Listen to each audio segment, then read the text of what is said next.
Good evening, ladies and gentlemen. Before you are tantalized in your present centers for tonight's broadcast of the Bald and Bonkers show, we must inform you that sadly, due to the powers that be that constantly spy on you 24/7, 7 days a week, your time, we are unable to provide the usual plethora of music and visual stimuli to ease your short attention span. My name is Zeldar from the planet and we hope you enjoy this broadcast. Wait a minute. Hey, what's this dude? Billy Ray? What? What do you have there? You think? Put that damn thing down, Billy Ray. What's Hey, Billy. this? Hey, John, what's this? I thought we were going to stop bringing dumbass rednecks up here. Alright, this thing's still on. Enjoy the show!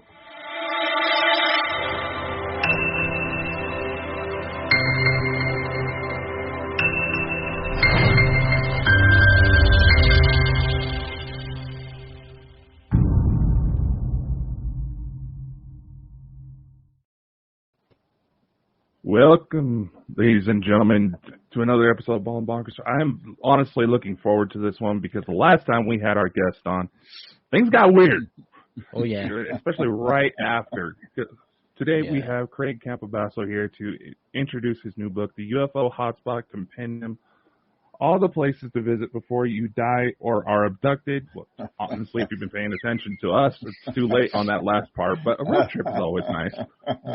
I say there should be always a copy in every UFO abduction, you know.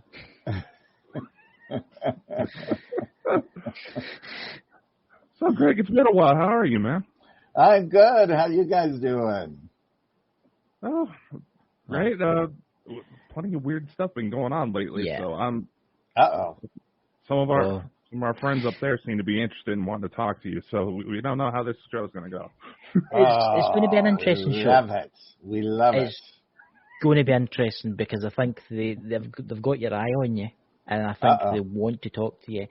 And one in particular is very interested in you, but we'll get into that later on. So hand you over to Twitter if you go back.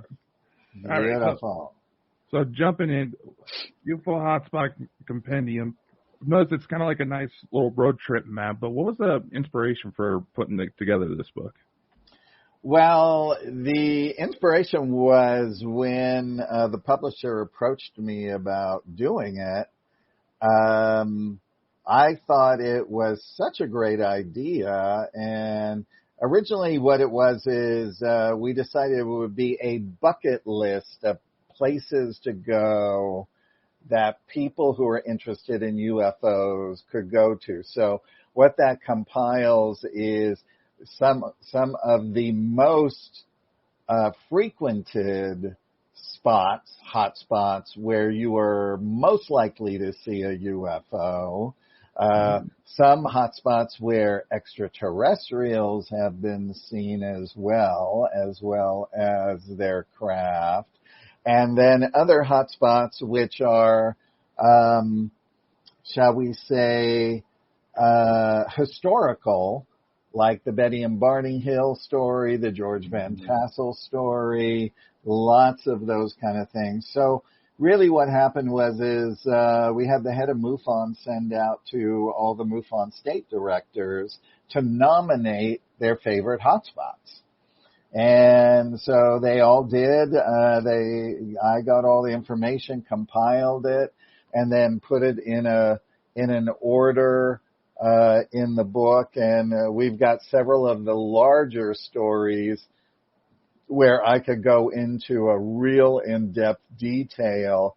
Like, for instance, even in the Giant Rock Integratron story, the historian of Giant Rock and the sisters that own the Integratron, they were like, we didn't even know some of this information, right?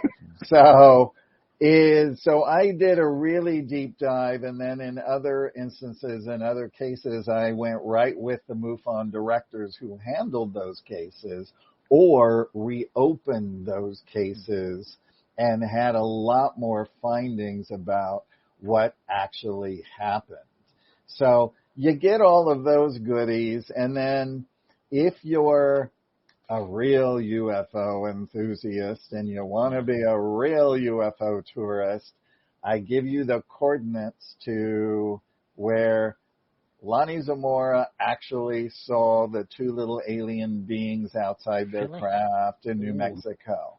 I give you the coordinates to where Travis Walton was abducted, to where Valiant Thor's Victor 1 craft is stationed at Lake Mead, right? So you're going to get a lot of these different coordinates to these different various places, including in Canada, the Falcon Lake incident. That's a real trek into the wilderness. So, and the other real trek into the wilderness is the Allagash, right? Which is, you have to take a little small plane into it.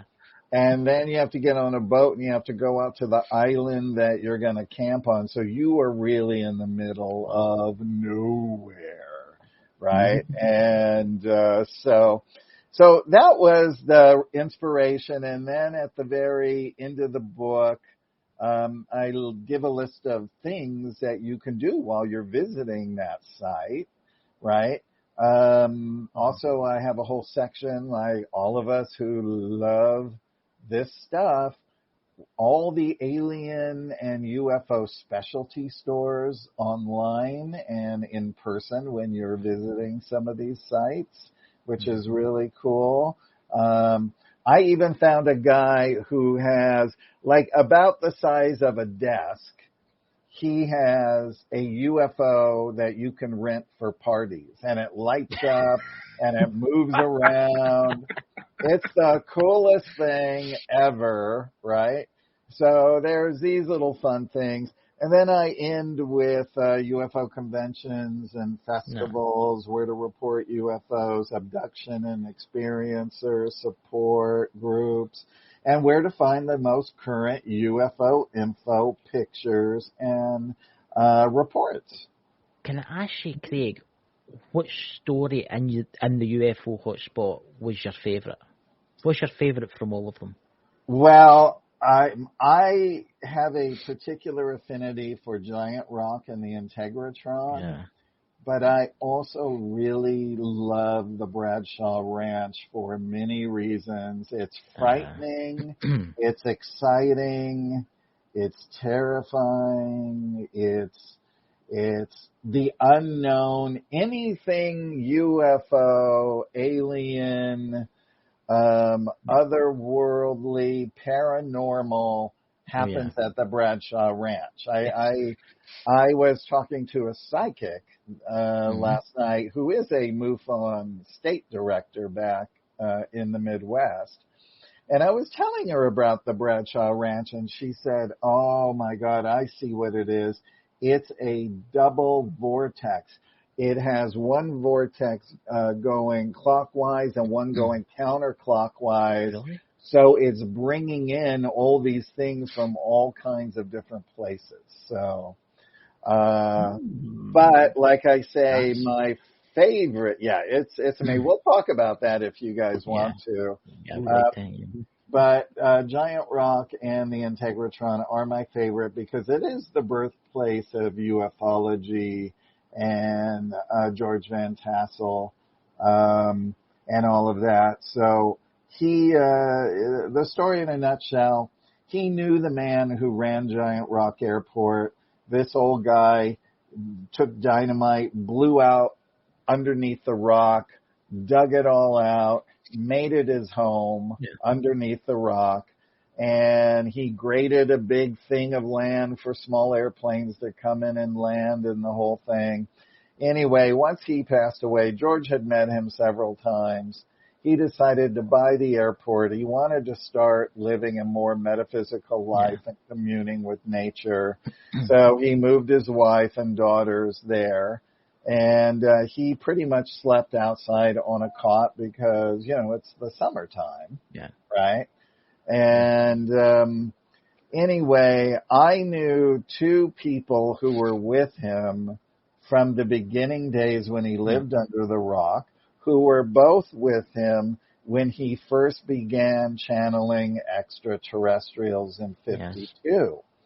And one of them is still alive, and so I used her and her stories throughout the years, and re-interviewing her for this book about her being there even the first time he channeled Ashtar. He was the very first person on Earth to channel Ashtar.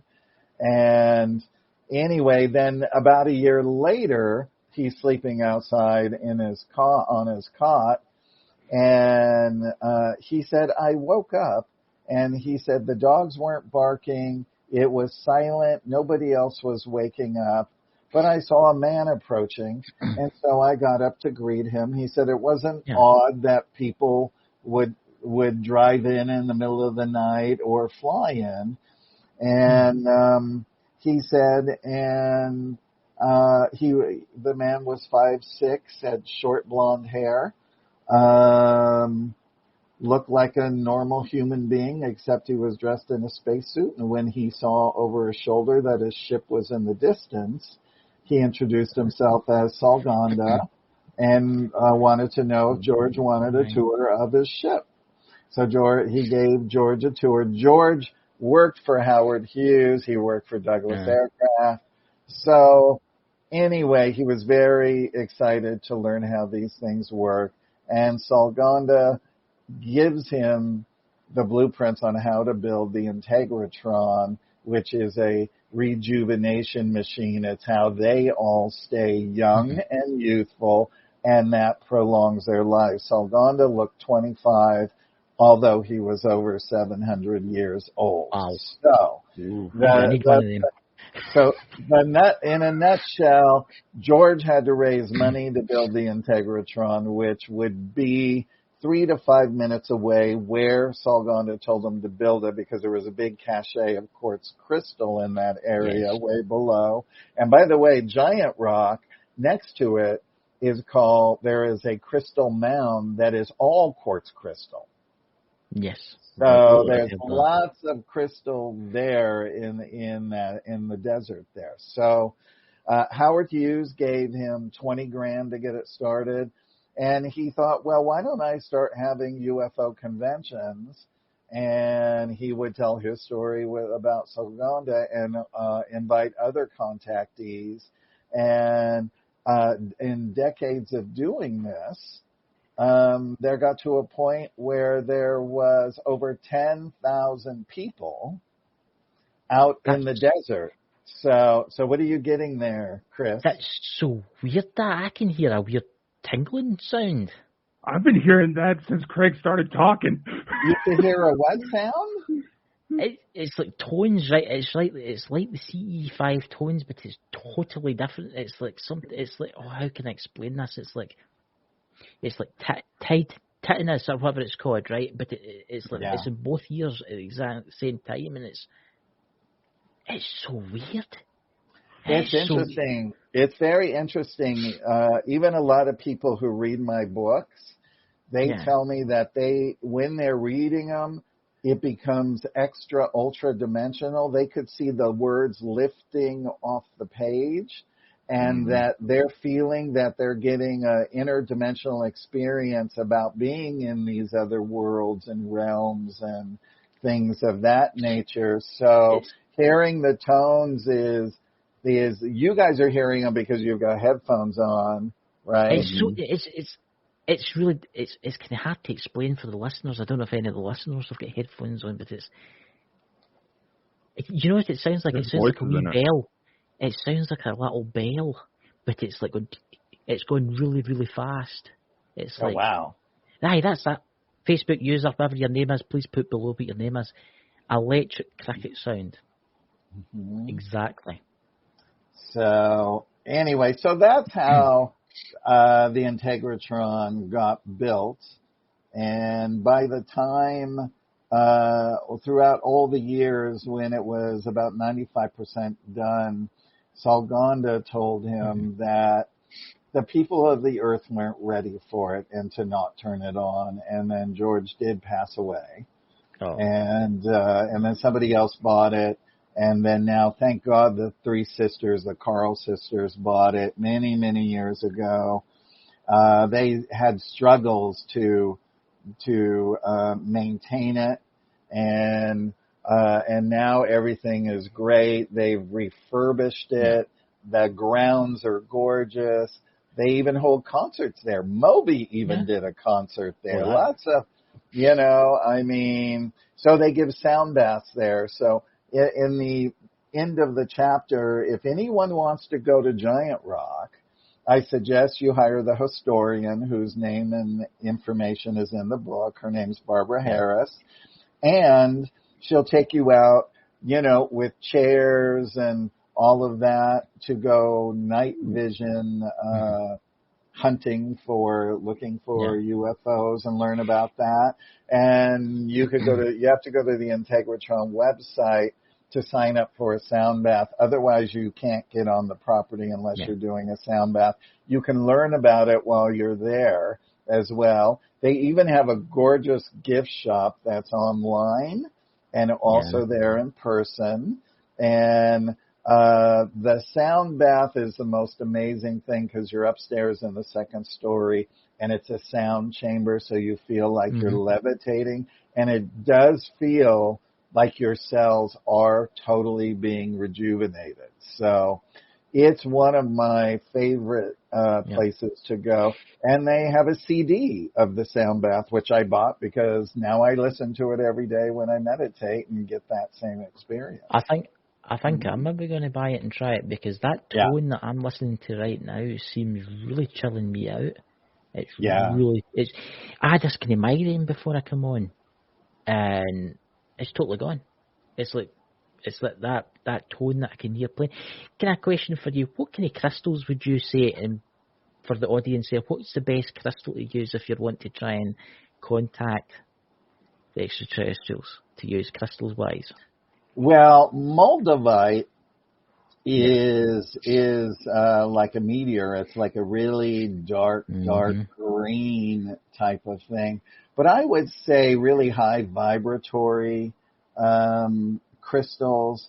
I'm going to tell you one little quick story. There was a man I used to buy all my crystals from. He would go to Peru and bring them back, and he had a quartz that was this tall. It went up like this, and then it came to a point, and he called it Baby.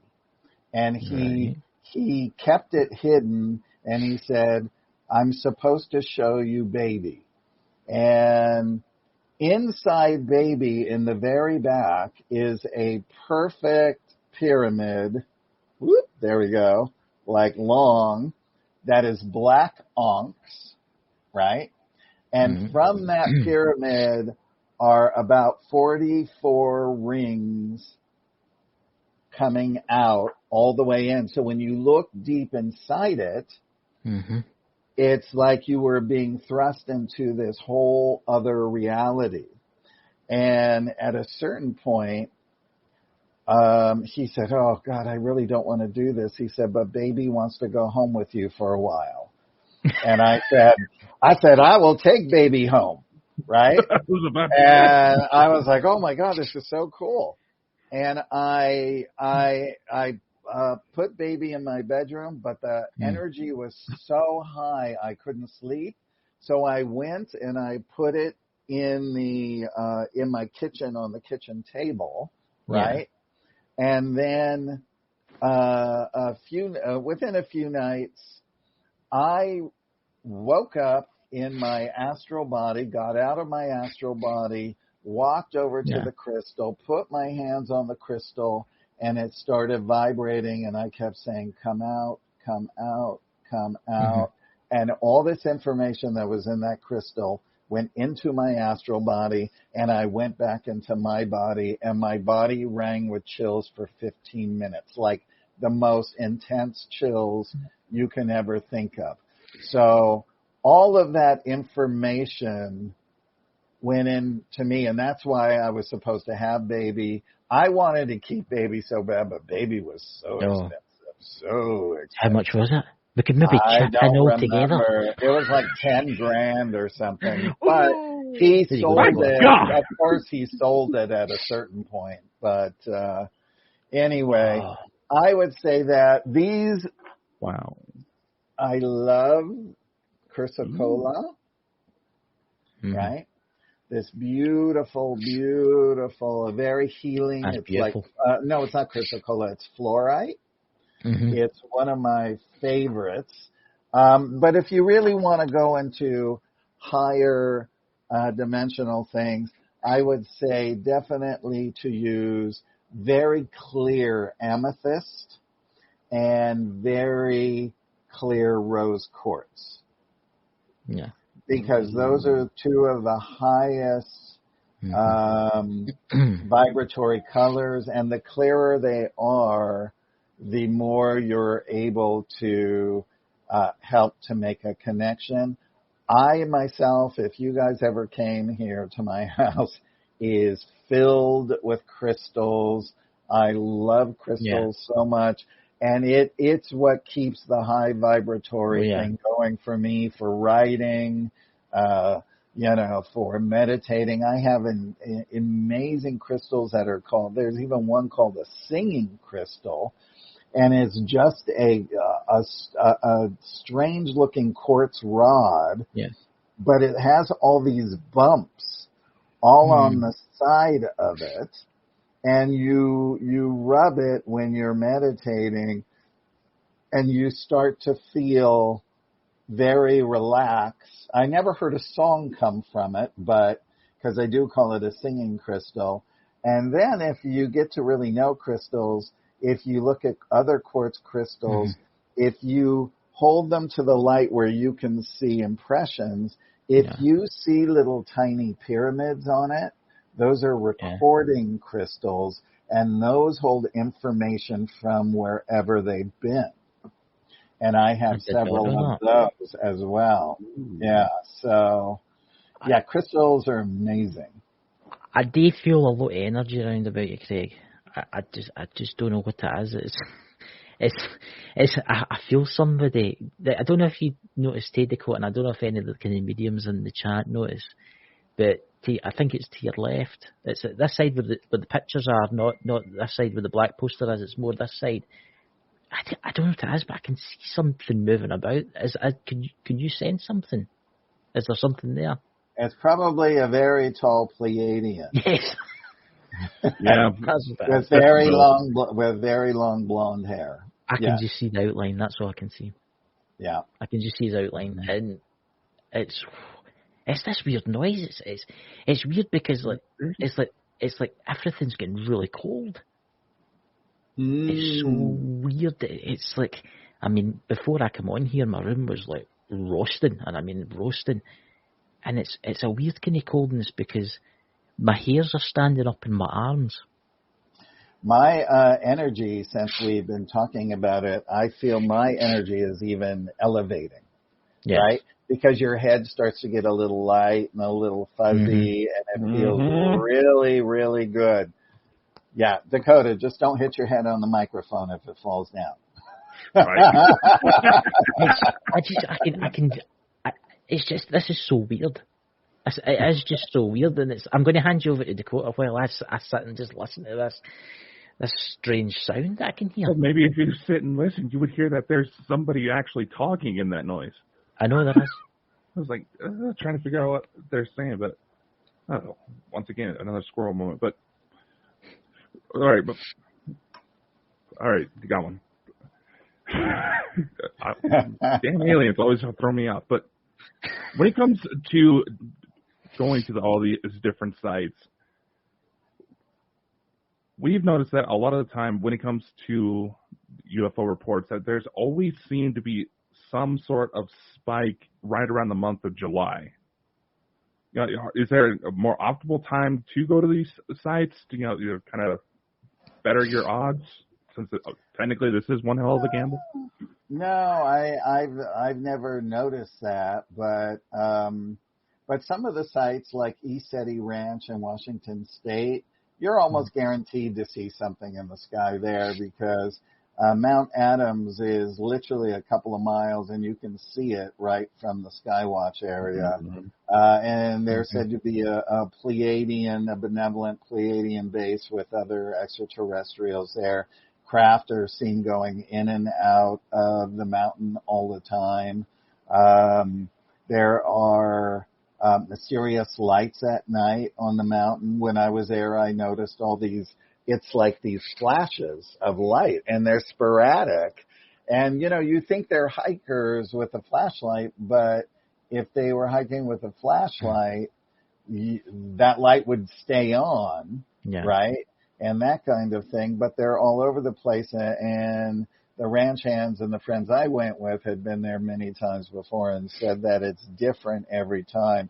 It's like the Marfa lights. It's like the lights on Skinwalker Ranch. They have on one of their big plateaus at the top. They get all those anomalous lights there. So we're not really quite sure what creates these lights. Do you think it's maybe the energies of the beings, or do you think it's maybe the energy that they use? I don't know if it's part of crystals interacting with the atmosphere that are in the ground that maybe create a flash of light. I'm not sure. I really don't know. I mean, it's, you know, when I was investigating the Marfa lights, everyone keeps thinking it was car lights way back where this mountain is, but they've dispelled all of those stories, and it's just fascinating to try and figure out what this is. I mean, I would really love to know what those lights are. But when I was there at East Ranch, they do have one pair of night vision binoculars there for all the people in the Skywatch area. And when they find one, they have a laser pointer. They'll point at it. Sometimes you can see it with the naked eye. Sometimes you'll need the night vision. But everyone gets their turn with the binoculars, and you'll see it, and they'll have it move around, and they'll tell it to power up, and it does, and it gets really bright like a star, and everyone on the field is screaming with excitement and all of that. And again, you have to make an appointment to go to East Eddy Ranch on their website. You can't just show up, right? So make sure everyone reads at the end of these chapters what you have to do to go to these places, right? So, and they have Bigfoot there too. They have several Bigfoot in the area. Yeah. See, I think Bigfoot's got something to do with extraterrestrial friends. I think they've got something. There's something that. I'm not saying they're the same, and I'm not saying that they are extraterrestrials, but I think they maybe share the same space as some of these interdimensional ones. They could, and this will be a good sort of transition into the Bradshaw Ranch, because so the Bradshaw Ranch is out in the Verde Valley, which is just outside of Sedona. So Bob Bradshaw, who was a cowboy, bought 140 some acres, built his ranch home, and they gave tours to people throughout the years, and then he started creating like a little mini Universal Studios once they started filming movies there and things, and they would have rodeo shows, stage coach shows, things like that. And one of my longtime friends worked there back in its heyday, so I've been hearing these stories for a very long time. And so, and the first one she told me about was about a albino Sasquatch that visited the property frequently, and because they started finding Bigfoot footprints, and then Linda, Bob's wife, decided, well, I'm going to put some food out by the horses and the horse corrals, put fruits and vegetables, and the next morning she went out, she found the footprints, and all the food was gone, and she was gifted with sticks and stones, right? So So she came to call her Big Girl, and she noticed on her pregnant mare's belly that there were always these white hairs, and she didn't know where they came from. And then the leading ET ufologist there in Sedona, who knows all the stuff that goes on, he called her and said, "Look, the other ranches, aliens are taking their mare's fetuses. So be very careful with your mare." So she believed that Big Girl was protecting her mare, and her mare did have her baby, etc., and all of that was fine. But as all of this went on, and she brought in this guy, Tom Dongo, that Tom researched on the ranch for about 4 years, either about once a week, I think he said. They would go on and they would research all the things that were happening, especially if something big happened.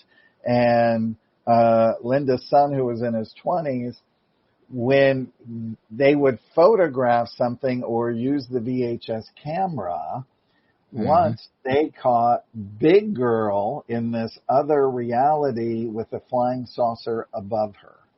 Wow. Yeah. Whoa. Another time they saw a walking dinosaur, right? So the dimensions there seem to open up through these other viewing types of things, right? Another time they saw telephone poles where there are no telephone poles, right? So the son caught other kind of creatures, which were quite interesting as well, because these dimensions are, like I said, very, and it makes sense to what the psychic said to me last night, that it's a negative positive wheel vortex, counterclockwise and clockwise.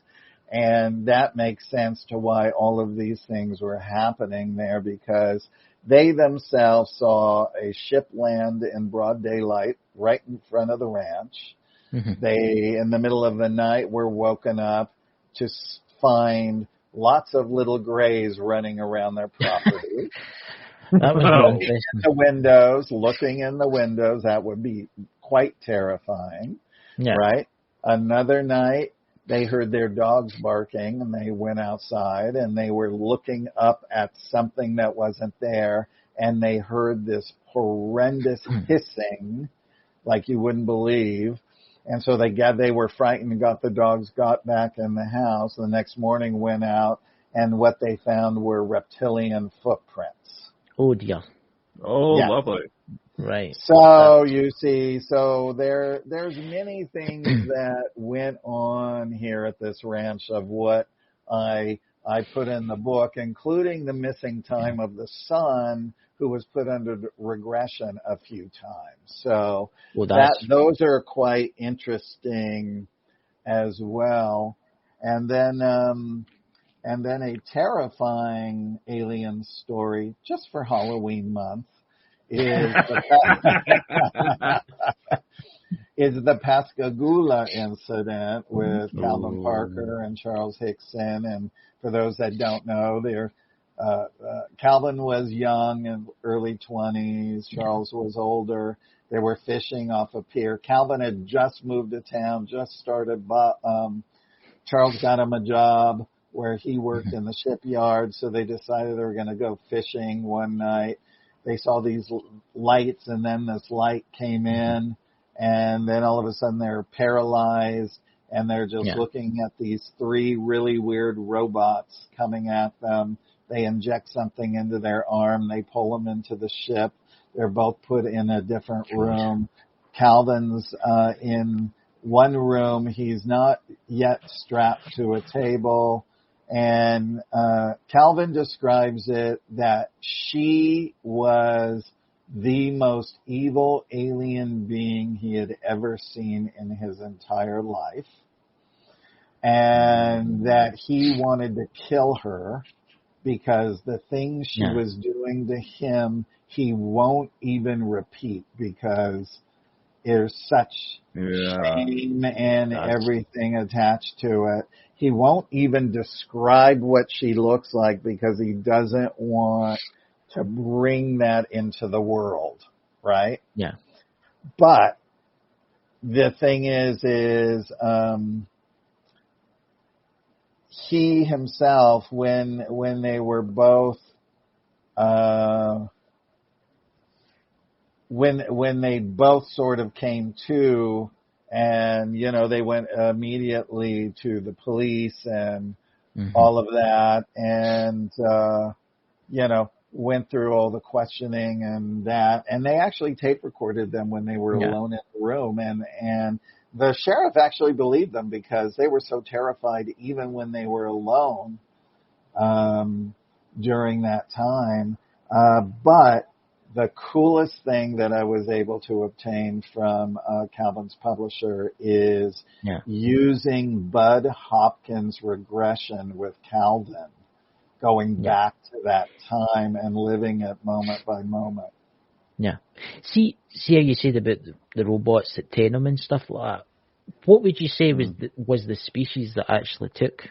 Because obviously someone must have built them. Nobody knows. Nobody knows what species it is.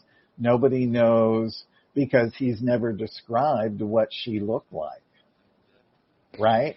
The robots, you can't tell who they are because they only had beads for eyes. They weren't a living creature, it seemed.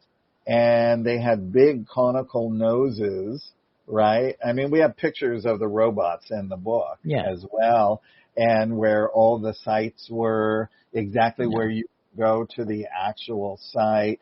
You can even contact the person at the Chamber of Commerce. I spoke to her. And she was like, yes, please tell anyone in the book if they're coming to visit here to call me, and I'll be happy to explain anything further to them. I find that fascinating with the robots because I know a lot of the extraterrestrials out there, they're kind of like strange. They don't like artificial intelligence. They don't. They always put across, don't go near artificial intelligence. Do not go near artificial intelligence. It will destroy your world. We've had wars with artificial intelligence. Do not go there. So it makes you wonder, is this maybe maybe they weren't extraterrestrial, maybe they were extraterrestrial in a sense, but maybe they were robotic from some way. You know, it's interesting. When I psychically see her, I see her as with a sort of strange, scaly, like thick scaly, or not like fish scales, but a weird kind of skin, and she's really, really like midnight black, right? And that she just has an evil kind of presence. That's what I attune when I tune into it. Believe me, I tried with Calvin and the publisher to get him to really finally talk about it, but Calvin just won't. And it's quite interesting because before the show started, before you come in, Craig had a message given to me, and it was the Orion Syndicate. And I said to Dakota, and then when you said that again, it came into my head again, saying, it's the Orion Syndicate. And Dakota knows who these are. I personally don't. I don't know who, but... Yes. Yeah. Yes, and what's interesting that the readers will find out when they get to that chapter is reading the Bud Hopkins thing. She had been visiting him throughout his life, right? So he had an immense hatred for her. Yeah.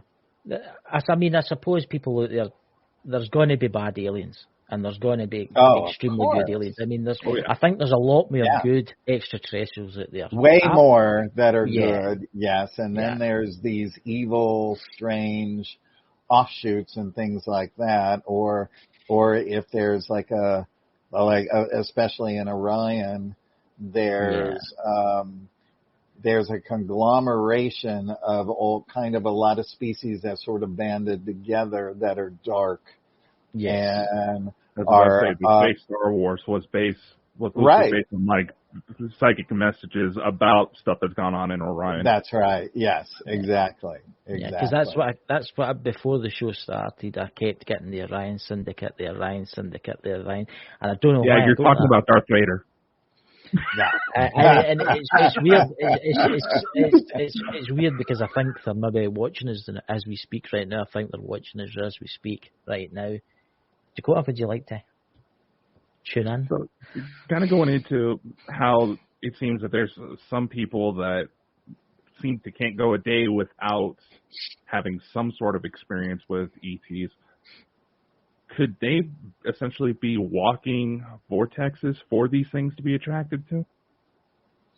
Well, I would say in the positive benevolent sense, when a starseed, for instance, wakes up, right? And I'm going to give you my own experience when I was 26 and I was woken up by 3 universal master teachers, right?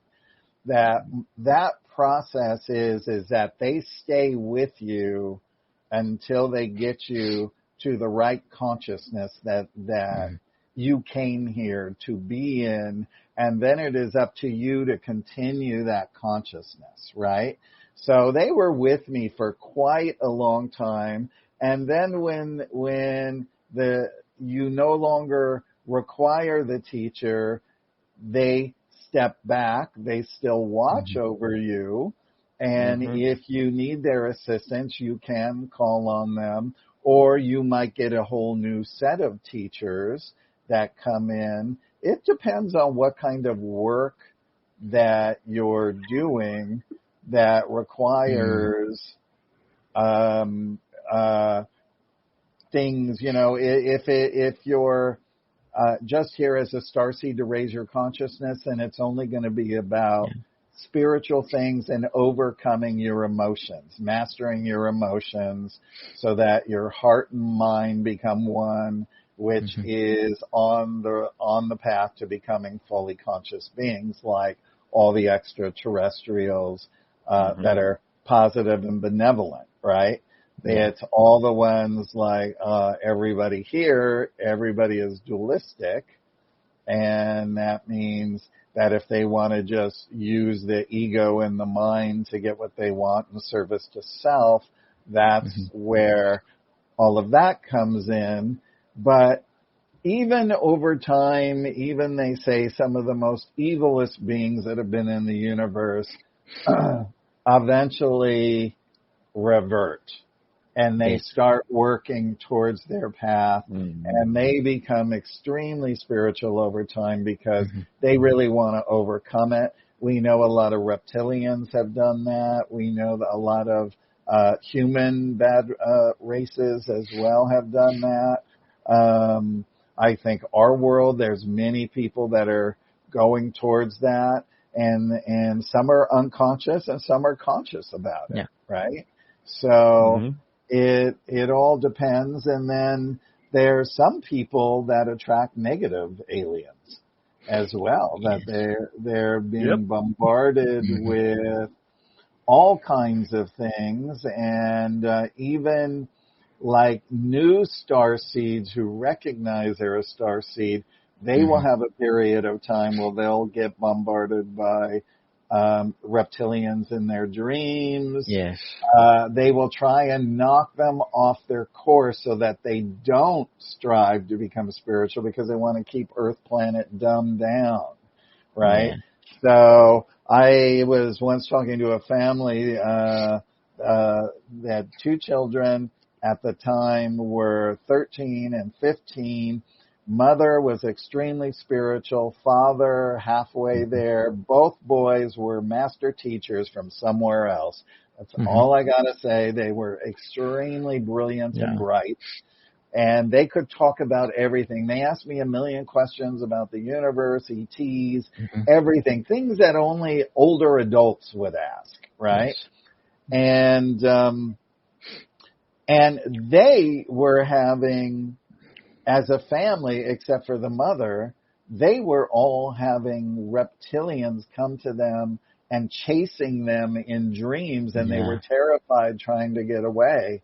And, once I explained, it was funny that they were actually targeting the men in the family, right? Yeah. So once I explained, look, they're just trying to knock you off your game. Stay spiritual, stay on your path. Just constantly put your protection around you every single day. And definitely even if you can do a 2-minute meditation every day just to shield yourself and all of that, just do that. Because I had all of that same stuff in the beginning. And then what you have to do is you just keep raising your vibration until it all goes away, because they can no longer get in and match that vibration. So yeah. Yeah. I've noticed that when this all started off for me, I had good experiences, but I did have weird, funky dreams where these creatures wanted me. Yeah.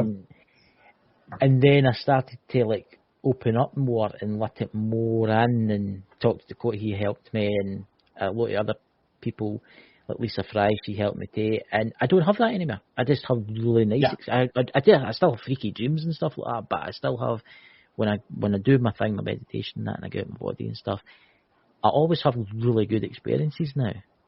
Yes. I think it's as if they can't come near me. I don't know what it is. It's weird. It's like the evil ones kind of come near me for some weird reason. Well, they know that they couldn't affect you, so they just backed off, right? Once you show them that, right, and you don't go at them from the standpoint of yelling at them and telling them to go away. That's just going to make them come more. You just have to do it with grace and dignity, and you can just say, go in peace, go with God, go with Archangel Michael, go with whatever you want to say, and that will definitely do the trick. I will say this about some of the extraterrestrials that I've met. Some of them are extremely nice. Some of them are extremely funny too. Yes. Who they are. I mean, some of them they show you stuff. But it's weird, because when you wake up, you can remember where you've been, but you can't remember what they've told you. Yes. And it's really annoying. Yes, but it's in you. It is definitely in you. And over time, that will come through your consciousness as intuition, by the way. Yeah. Yep, I've noticed that not too long ago there was I've been practicing, basically I've been talking with several people, and they all were coming to the same conclusion, that obviously because I've had hybrid kids, as I showed you last time you came on, that apparently there's a really deep personal connection. Obviously they know me from somewhere. As it turns out, I was actually able to get my Pleiadian name when I had before going into the Starseed program, and I talked to this woman, Elena Denon. She's been an amazing help throughout all this. I said, hey, do you know this name? And I gave her a description. It was a tall Pleiadian, wore the gray spacesuit, looked a lot like some of the depictions of Val Thor, as an example. Right. Before he's in suit and tie. He's like, oh, yeah, I know him. He worked with her contact, Thorhan Iridian, as for rescue missions for abducted children. The week after the last time we had Elena on, we had this young lady come on who I've been trying to help. She told us that she believes she had an abduction that got masked as a false flag memory. The night I got the name, they came to visit me, showed me exactly what she had described to us. And towards the end, he goes, so why my mind says, you're getting ready to deploy. You don't need to remember this right now, but remember the moose. Part of the false flag memory that this young lady told us about is that she just saw this moose start bucking around, which usually for those who don't realize, they're huge. They don't necessarily need to do that. Right. I was able to actually find a paper trail. And I was like, that spooked me so much, I damn near Flood Flintstone the car I was in.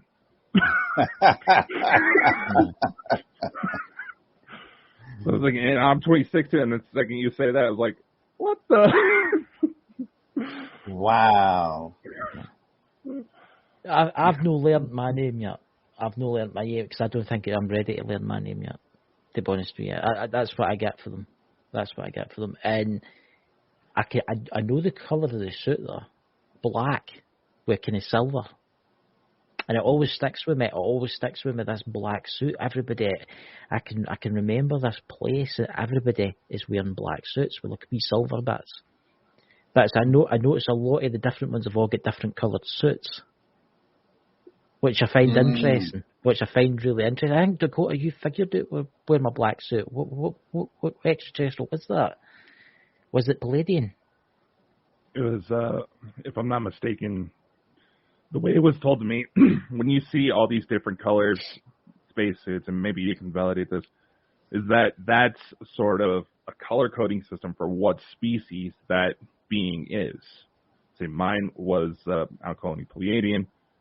As you have it in your extraterrestrial species almanac, Chris may be one of the negative ones that's on parole. That's a Starfleet. That's a Starfleet mission. The way it was put forward, that's what it sounded like. It's not, honestly, I do have this kind of thing that I've done something. And I know this is going to sound bad, right? I've done something in a previous life. I was like a soldier. I was something really bad, right? But I jumped ship. I jumped sides to the good side.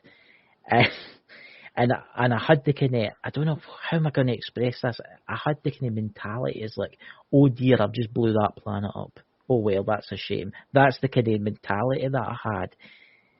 But it's weird. It's like, oh, I'm really sorry for all that now, obviously, but it's so weird.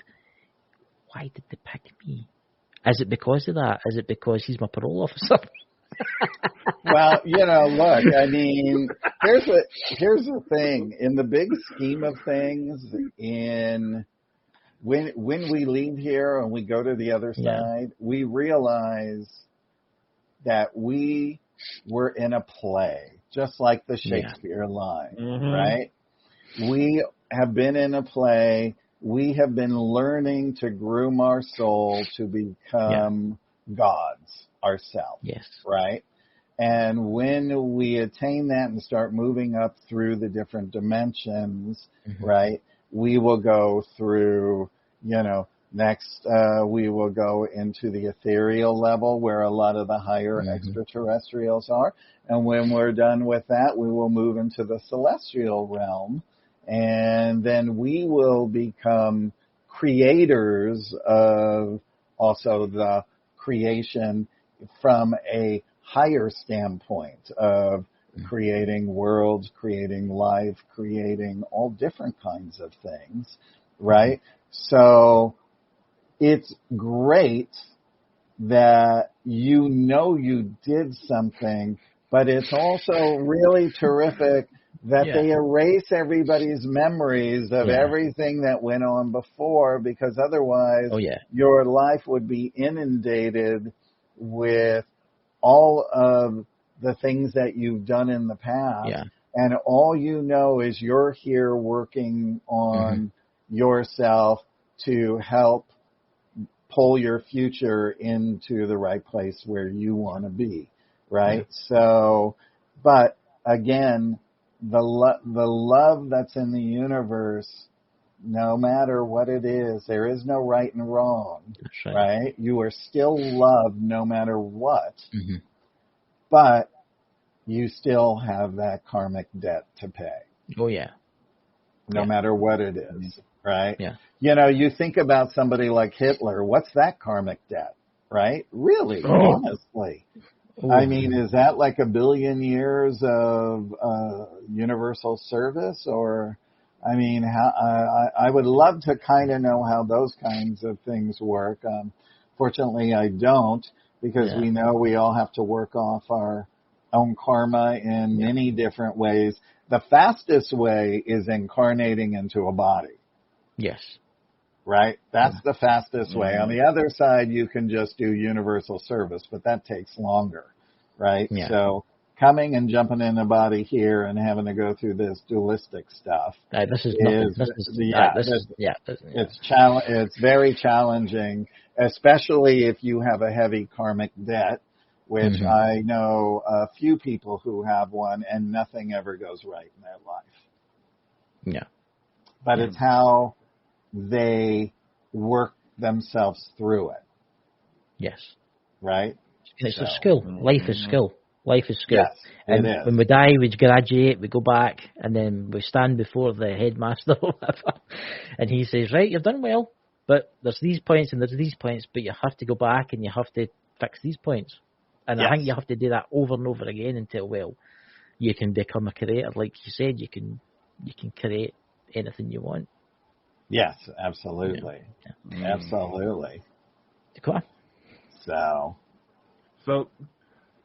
speaking of creators, what are your thoughts on the chatter that Enki's back? Never heard that chatter, so I have no idea. Oh. That was anticlimactic. Yeah.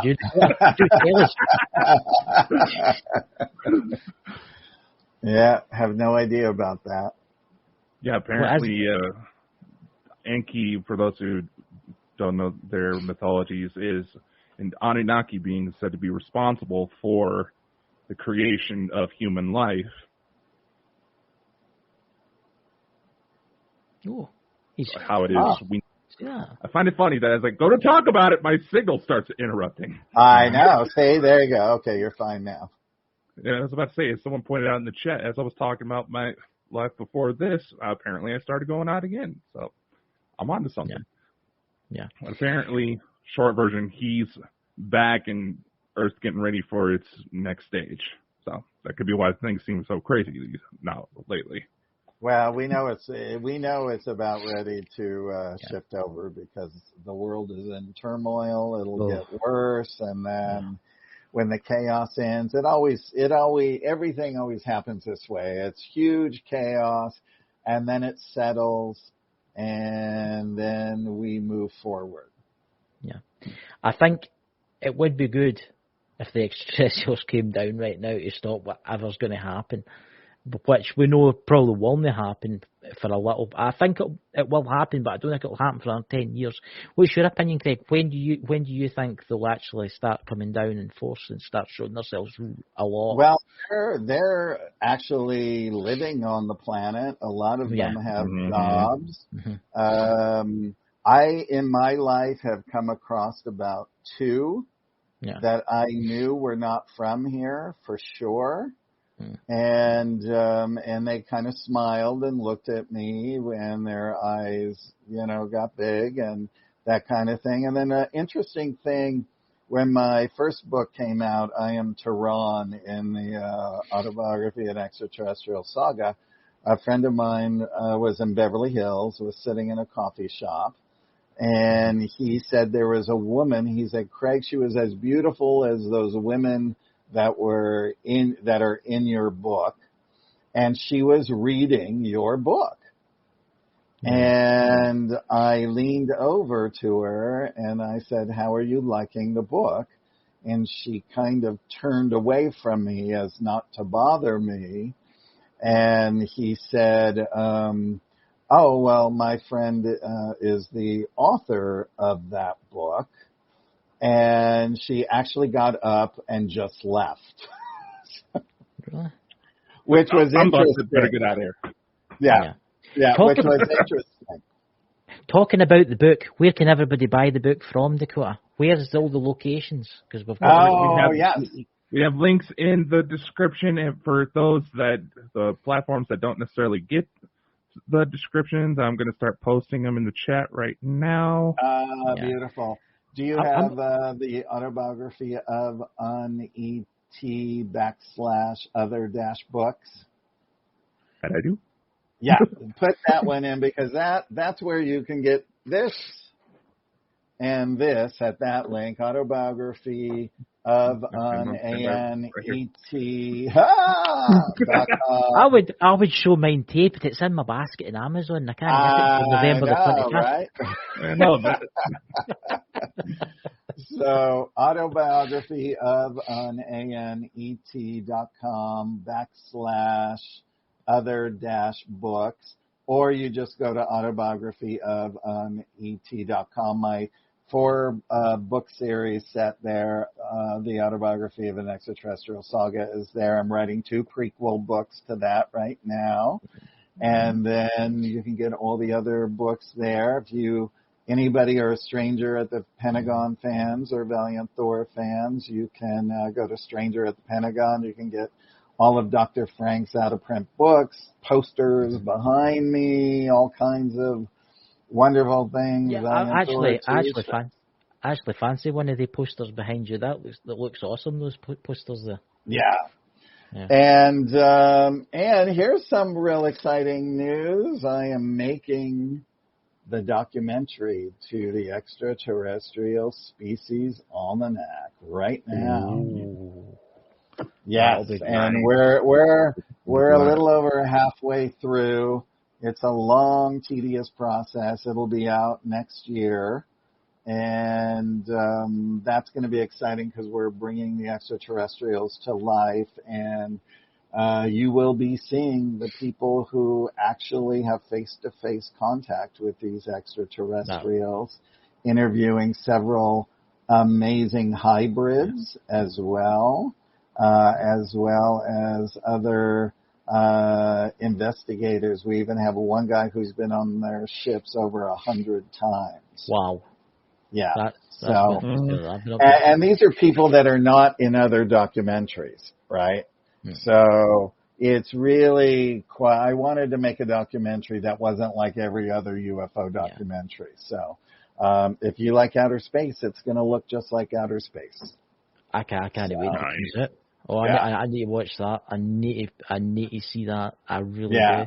Yeah, I think that's going to be absolutely awesome. And please, everybody, buy the book. Give it at Christmas. Yes. Christmas is coming up. You know, it's the time of the year. In fact, buy all of his books. Buy the full collection because then you'll, you know. I'm definitely going to get some Christmas gifts for myself from your books. Yeah. Yes, absolutely. And by the way, anybody who buys them off my website, I autograph them to you and sign them. And also, if you're buying them for family members or friends, just after you purchase it through the PayPal link, you can make a note in the PayPal link, or you can email me through the website and say, oh, could you sign one book to John, to one, to Emily, whatever, you want, and then we'll get those off to you. I'll maybe do that, actually. I'll maybe do that for you. I'll maybe get a signed book about the UFO Hotspot and all of them. Yes, there you go. You guys, if you haven't read the Autobiography of an Extraterrestrial Saga, you're going to love that. Those, they're amazing. Yeah, I love those books, and they're all illustrated. Yeah, ideally, I bought like an ebook the other day there, but it's no the same. I like sitting with like a book with paper. It's totally different. That's right. I'm the same way. Different. And then you can put it in your shelf, and then look, I've got that. I totally agree. And by the way, the Extraterrestrial Species Almanac is now in Italian. And the Spanish version just hit Amazon. Nice. Yeah. So I'm trying to speak that, so I'm going to have to wait to the English version. Yeah. You hardly handle English. We don't have one in Scottish yet. I know. That's that. You need to do one in Scottish. Aye, and the big ship come out of the hull. Oh, Lord. So I would like to thank you, Craig, for coming on the show. Dakota, would you like to say anything before we end the show? I do want to say thank you for sending me the book, Craig. It's definitely interesting, and I need to plan a road trip, to be completely honest, to see some of these spots. Yes. It seems like UFOs are coming out of the woodwork lately. I mean, hell, I got word of a possible UFO crash from law enforcement sources not too long ago. Of course, when I went to go check out the site, everything was caught on fire, so. Wow. Figured. Usual. Yeah. Of course. That's what we'll do. I'll come to America and we'll all go on a UFO hunt. And we'll go to Craig's sites and I'll film the spot when you get abducted by aliens, See? I mean, come on, that's a great subtitle of the book. I didn't come up with it. The publisher did. All the places to visit before you die or are abducted. It's brilliant. I would just like to thank you from myself and everybody in the chat. Craig, thank you for coming on. Thank you so much. We'll need to get you back on again. We'll talk to you after the show, obviously. Everybody in the chat, remember it's our anniversary, isn't it, Dakota? It's been a year. Yeah. Somehow we managed to survive each other for a year, and we expect to have one guest in particular, a special interview. But unfortunately, as soon as I indicated that we may have wanted to work on other projects together, conveniently he had to disappear, and that keeps happening every time I'm on a serious lead, and I'm getting frustrated. Come hang out with us tomorrow. Lots of fun stuff we're going to be talking about. A few things we have coming up in store, and maybe a weird Loch Ness claim that's hitting the news lately. So, nice. The Loch. There you go. You need a Scottish UFO book. I'm telling you that's it. Right, everybody. Thank you for coming on, Craig. Bye, everybody. In the chat. Catch you later. Bye. Bye. Bye.